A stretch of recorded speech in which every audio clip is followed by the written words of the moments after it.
નમસ્તે વિદ્યાર્થી મિત્રો, આજે આપણે ધોરણ 12ની અંદર જે અગત્યનો ટોપિક છે આપણો એનો આપણે અભ્યાસ કરવાના છીએ, જેનું નામ છે રિપોર્ટેડ સ્પીચ. આનું બીજું નામ એ પણ છે ડાયરેક્ટ ઇનડાયરેક્ટ સ્પીચ. તો વિદ્યાર્થી મિત્રો, આપણે ધોરણ 12ની અંદર કેટલા અગત્યના ટોપિક છે એની હું તમને માહિતી આપું. ધોરણ 11 અને 12ની અંદર તો કોમર્સ માટે ખાસ તો સૌથી પહેલાં તો આપણે ટેન્સનો અભ્યાસ કરવો પડે.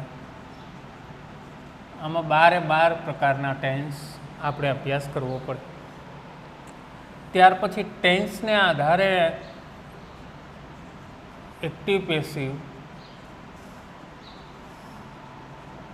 ત્યાર પછી ચેન્જ ધ ટેક્સ જે આપણે પૂછાય, અથવા તો ચેન્જ ધ ટેન્સ આવે, અથવા તો જેન્ડર આવે છે. જો ટેન્સનો અભ્યાસ કરીએ, કારણ કે આપણો પાયો જો ટેન્સ છે, ટેન્સને આધીન આ બધા ટોપિક છે.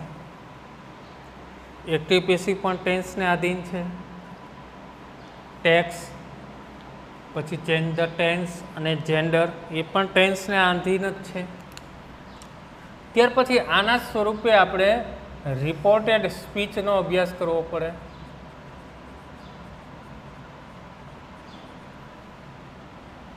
જેને આપણે શું કહીએ છીએ, ઇનડાયરેક્ટ સ્પીચ પણ કહીએ. રિપોર્ટેડ સ્પીચને શું કહેવાય છે, ઇનડાયરેક્ટ સ્પીચ પણ કહેવામાં આવે છે. ત્યાર પછી આના આ સ્વરૂપે આપણે કન્જંક્શનનો અભ્યાસ કરવો પડે. ત્યાર પછી એડિટિંગ એરર જેને આપણે કહી છીએ, એક્ઝામની અંદર આ બહુ અગત્યના બંને ટોપિક છે, 3 માર્ક માટેના. કન્જંક્શન બી 3 માર્કનો, એરર પણ 3 માર્કની છે. એ બંને ટોપિક સ્કોરિંગ કરવા, પાસ થવા માટે બહુ અગત્યના ટોપિક છે. ત્યાર પછી એક બાજુ આ ગ્રામરનો ભાગ છે, તો એક બાજુ ફંક્શનલ ગ્રામર છે. ફંક્શનલ ગ્રામર જેને આપણે કહીએ છીએ, આ બહુ અગત્યનો ટોપિક છે. ફંક્શનલ ગ્રામર શા માટે અગત્યનું? કારણ કે પરીક્ષાની અંદર 12 માર્ક્સ છે. એક્ઝામની અંદર ફંક્શનલ ગ્રામરના કેટલા માર્ક છે? 12. ટોટલ 12 માર્ક છે, વિચારો. હવે આપણે કેવી રીતે પૂછાય, તો કે આઈડેન્ટિફાઈના પૂછાય છે. ફંક્શન આઈડેન્ટિફાઈ કરવાનું હોય છે, પછી ફંક્શન કમ્પ્લીટ કરવાનું હોય છે, અને ડાયલોગ સ્વરૂપે આવે છે. આ 3 ભાગમાં આવે છે. 5 માર્ક, 4 માર્ક ને 3 માર્ક. એવી રીતે આપણે 12 માર્ક, એક બાજુ 12 માર્કનું એકલું ગ્રામર ફંક્શન છે, એક બાજુ ગ્રામરના જે મૂળભૂત ટોપિક છે, ટેન્સ છે, એક્ટિવ પેસિવ છે, ટેક્સ છે, ચેન્જ ધ ટેક્સ, જેના આને શું કહેવાય છે, change the voice.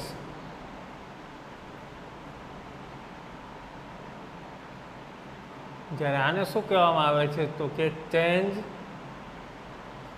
The tax. આ બેઉ ટોપિક બહુ અગત્યના છે.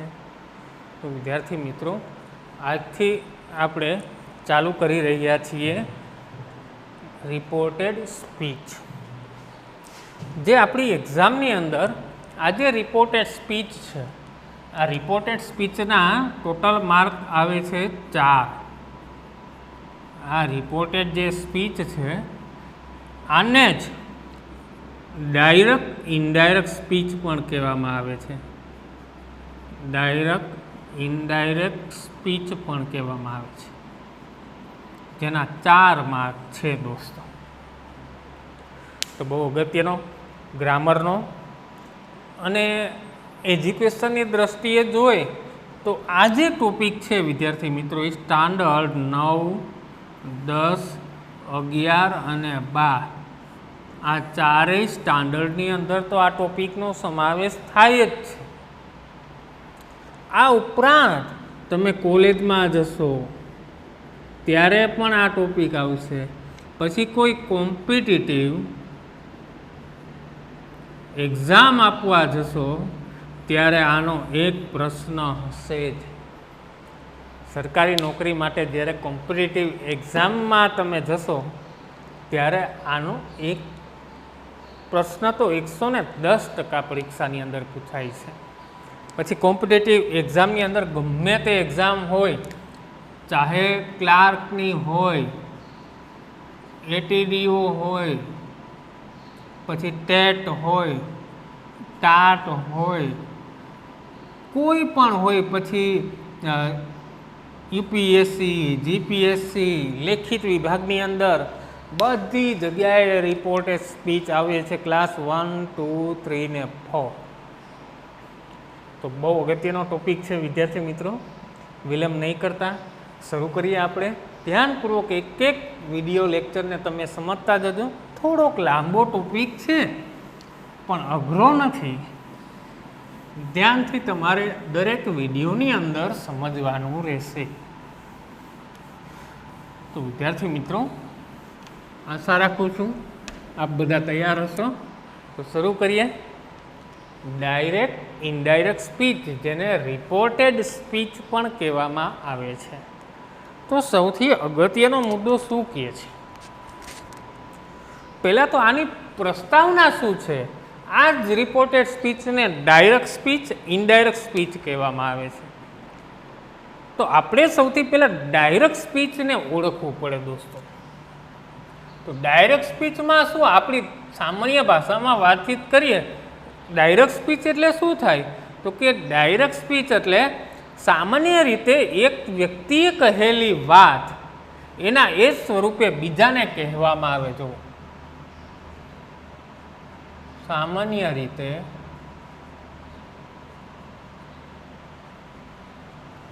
એક વ્યક્તિએ કહેલી વાત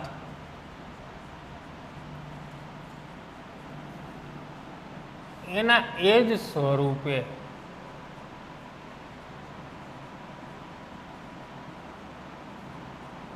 કોઈ અન્ય વ્યક્તિ સમક્ષ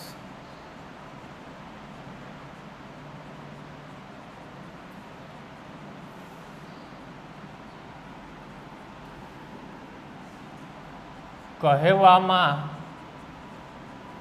આવે તેને ડાયરેક્ટ સ્પીચ કહેવાય.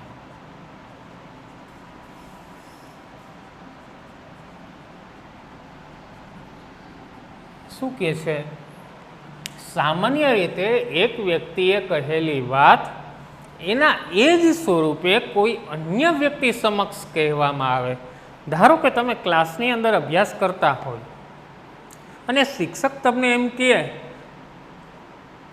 કે ઘરે જઈ અને પપ્પાને કહેવાનું છે કે તારી શાળાની ફી ભરી જાય, આવું કહેવામાં આવે. તો તમારો અને શિક્ષક વચ્ચેનો જે સંવાદ છે એ ડાયરેક્ટ સ્પીચનો સંવાદ છે. ટૂંકમાં આપણી ભાષામાં કહીએ, સામાન્ય સમજવા પૂરતું, બે વ્યક્તિ વચ્ચેનો જે સંવાદ થાય એને શું કહેવામાં આવે છે? ડાયરેક્ટ સ્પીચ કહેવામાં આવે છે. બસ, બીજું કાંઈ નહીં. તો ઇનડાયરેક્ટ સ્પીચ કોને કહેવામાં આવે છે? જો આ તો ડાયરેક્ટ સ્પીચની વાત થઈ, તો ઇનડાયરેક્ટ સ્પીચ કોને કહેવામાં આવે છે? તો કે આ વાતને, બે વ્યક્તિ વચ્ચેના સંવાદને કોઈ ત્રીજી અન્ય કોઈ વ્યક્તિ સમક્ષ રજૂ કરવામાં આવે અથવા સંભળાવવામાં આવે. બે વ્યક્તિ વચ્ચેના સંવાદને એના એ જ સ્વરૂપે, આ બહુ અગત્યનો શબ્દ છે, એના એ જ સ્વરૂપે, આ અગત્યનો શબ્દ છે, એના એ જ સ્વરૂપે કોઈ અન્ય વ્યક્તિ સમક્ષ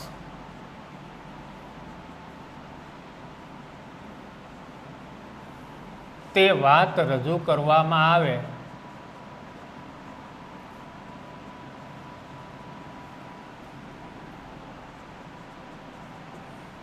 તેને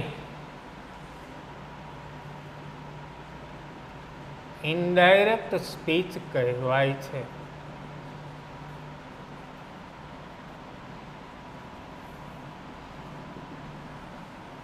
બહુ અગત્યનો મુદ્દો છે. ડાયરેક્ટ સ્પીચની અંદર જોયું આપણે, ડાયરેક્ટ સ્પીચ કોને કહેવામાં આવે છે? તો કે બે વ્યક્તિ વચ્ચેના સંવાદને ડાયરેક્ટ સ્પીચ કહેવામાં આવે છે. ઇનડાયરેક્ટ સ્પીચ કોને કહેવામાં આવે છે? તો કે જે બે વ્યક્તિ વચ્ચેનો સંવાદ છે એના એ જ સ્વરૂપે, એમાં કોઈ ભૂલ ન થવી જોઈએ, ક્યાંય ચેન્જીસ નથી કરવાનું, એના એ જ સ્વરૂપે કોઈ જાતનો ફેરફાર ન થાય અને ક્યાંય ગેરસમજ ના થવી જોઈએ. એના એ જ સ્વરૂપે કોઈ અન્ય વ્યક્તિ સમક્ષ જ્યારે રજૂ કરવામાં આવે છે ત્યારે તેને કઈ સ્પીચ કહેવામાં આવે છે? તો કે ઇનડાયરેક્ટ સ્પીચ કહેવામાં આવે છે. આ બંને પ્રકારની ખાસ એની વાક્ય રચના છે એ ખાસ તમારે લખી લેવાની છે અને બુકની અંદર નોંધી લેવાની છે. ખાસ સ્ક્રીનશોટ લેવો હોય તો હું થોડી વાર આમ સાઈડમાં છું, સ્ક્રીનશોટ પણ લઈ શકો છો. આ એના ભાગ થયા, ઇન્ટ્રોડક્શન થયું કે ડાયરેક્ટ સ્પીચ કોને કહેવાય અને ઇનડાયરેક્ટ સ્પીચ કોને કહેવાય છે. હવે જે આપણા માટે અગત્યની વસ્તુ છે એ છે કે ડાયરેક્ટ ઇનડાયરેક્ટ સ્પીચના ભાગને આપણે ઓળખતા શીખવાનું છે.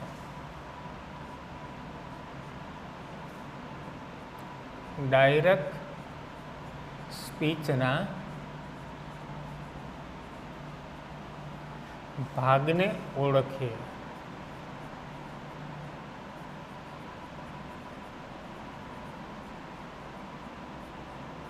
આ અગત્યની વસ્તુ છે.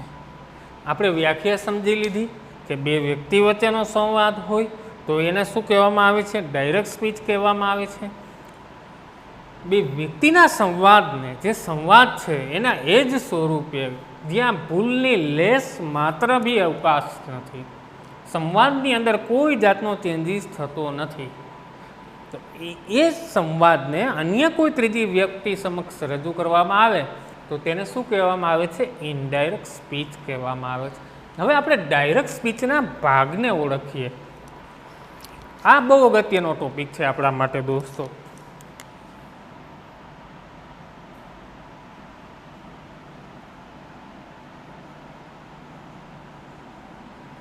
અગત્યનું એટલા માટે છે કારણ કે આના ઉપર જ આવશે આગળનું બધું. ખાસ સમજો, ધ્યાનપૂર્વક સમજો. આવી રીતે એક્ઝામ્પલ આપેલું હોય,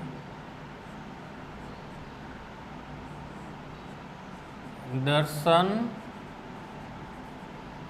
said to ભૈરવી. દર્શન said to Bhairavi, I saw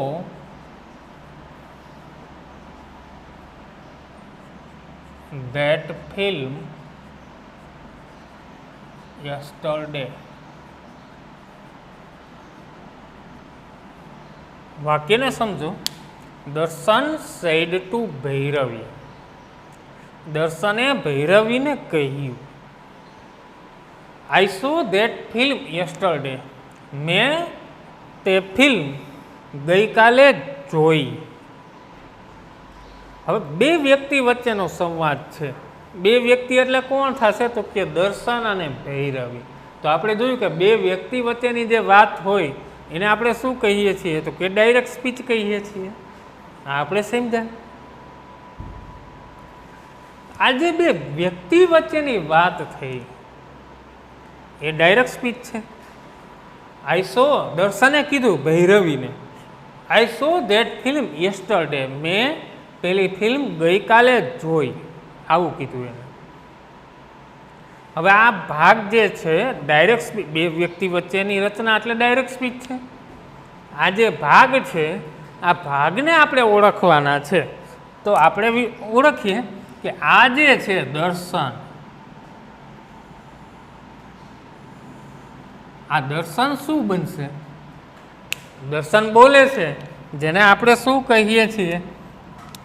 બોલે છે. અને આપણે ગુજરાતીમાં શું કહીએ? તો કે બોલનાર.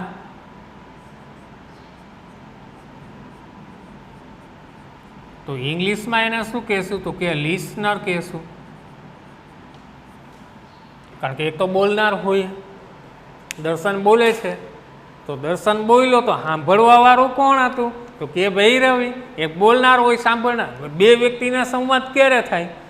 એક બોલવાવાળો હોય ને એક સાંભળવાવાળો હોય ત્યારે થાય. હું એકલો બોલ્યા રાખું તો એ બે વ્યક્તિનો સંવાદ નથી. એક બોલવાવાળો હોય એક સાંભળવાવાળો હોય ત્યારે બે વ્યક્તિના સંવાદ થાય. દર્શન રિપોર્ટર બોલનાર છે. દર્શન શું છે? બોલનાર છે. એટલે શું કહેશું ઇંગ્લિશમાં આપણે એને? રિપોર્ટર. તો સાંભળનાર કોણ છે? તો કે સાંભળનાર ભૈરવી હતી.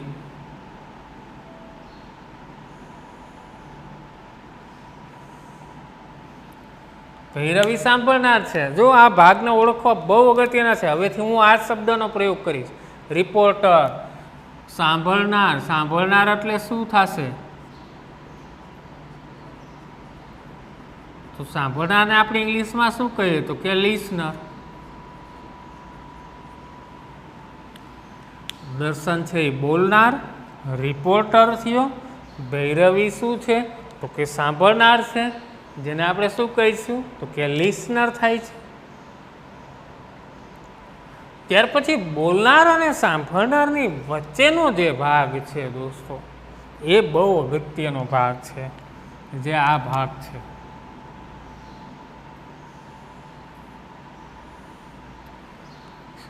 બોલનાર એટલે કે રિપોર્ટર, સાંભળનાર એટલે કે લિસનર, આ બેની વચ્ચેનો જે ભાગ છે જેને શું કહેવામાં આવે છે? તો કે રિપોર્ટિંગ વર્બ.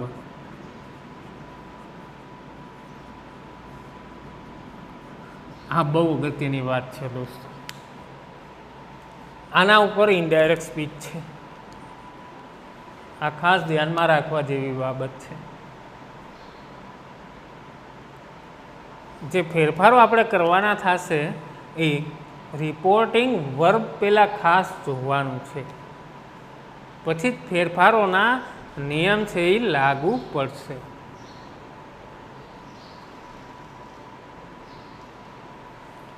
હવે દર્શન જે બોલ્યો, દર્શન બોલનાર હતો, સાંભળનાર ભૈરવી હતી. દર્શન જે બોલ્યો એ ઇન્વાઇટેડ કોમામાં છે. આ બે તમને દેખાય? આ બે જે ઇન્વાઇટેડ કોમા છે, આ જે કોમાની વચ્ચેનો ભાગ છે એ દર્શન બોલ્યો એ ભાગ છે. એ આપણા માટે બહુ અગત્યનો, કારણ કે ફેરફારો માટે આ જ અગત્યનો ભાગ બનશે દોસ્તો. તો આ ભાગને શું કહેવાય? સૌથી પહેલા તો આપણે એની ચર્ચા કરી લઈએ. આ જે ભાગ છે આ ભાગને શું કહેવાશે? હવે સમજો, આ જે ભાગ છે ઇન્વાઇટેડ કોમાની અંદર, એ શું છે? તો કે જે બોલનાર છે બોલે છે એના શબ્દો છે. તો બોલનારને તો આપણે શું કહીએ? રિપોર્ટર કહીએ છીએ. તો આ ભાગને શું કહેવાય છે? જે આપણા ટોપિકનું નામ છે ને એ જ આ ભાગ છે. આને કહેવાય રિપોર્ટેડ સ્પીચ.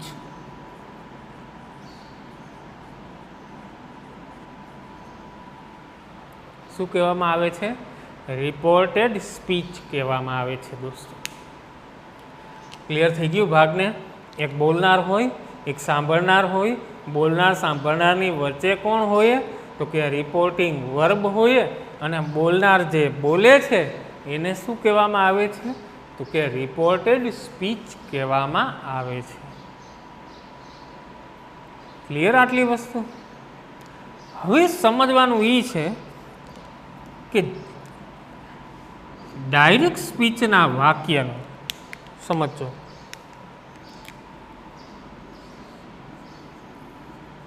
ડાયરેક્ટ સ્પીચના વાક્યનું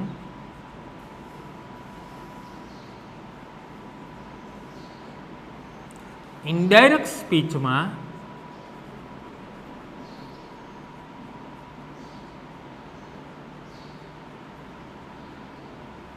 રૂપાંતર કરીએ ત્યારે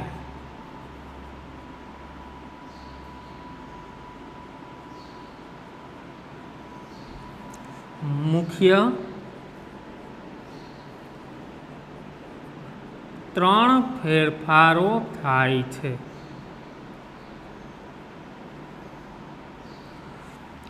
હવે આ જે વાક્ય આપણે જોયું એ વાક્ય ડાયરેક્ટ સ્પીચનું હતું. આ ડાયરેક્ટ સ્પીચના વાક્યનું જ્યારે ઇનડાયરેક્ટ સ્પીચની અંદર રૂપાંતર કરીએ આપણે ત્યારે મુખ્ય કેટલા ફેરફારો થશે? 3 ફેરફારો થશે. ક્યાં ક્યાં 3 ફેરફારો થશે જોઈએ? એક, સર્વનામમાં ફેરફારો.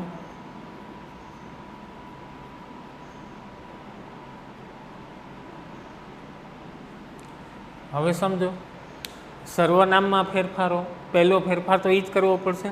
સર્વનામના ફેરફારો એટલે શું? આ બધા ફેરફારો છે ને રિપોર્ટેડ સ્પીચમાં થાય છે હો દોસ્તો. આખો મુદ્દો આના પર આધીન છે. સર્વનામમાં ફેરફાર શું થાય? તો કે આપણી પાસે સર્વનામ તો આપેલા છે કે આઈની વિભક્તિઓ છે, આઈ, મી, માય. પછી વીની વિભક્તિઓ છે, વી, અસ, અવર, અવર્સ, અવર સેલ્ફ. યુની વિભક્તિ છે આપણી પાસે, you, you, your, yours, your self. બહુવચન વિભક્તિ. ત્યાર પછી ધેની વિભક્તિ છે આપણી પાસે. ત્યાર પછી હીની વિભક્તિ છે. ધેની they, them, their, their, sorry. હીની હી, હિમ, હીઝ. પછી સીની વિભક્તિ છે અને ઈટની છે. આ સર્વનામ છે. આ બધા એના ફેરફારો આપણે જે રિપોર્ટેડ સ્પીચની અંદર આવે છે એની અંદર આપણે કરવાના હોય છે. ત્યાર પછી બીજો મુખ્ય ફેરફાર છે એ કાળમાં ફેરફાર. કાળમાં ફેરફાર જેને ક્રિયાપદના ફેરફાર પણ કહેવાય છે.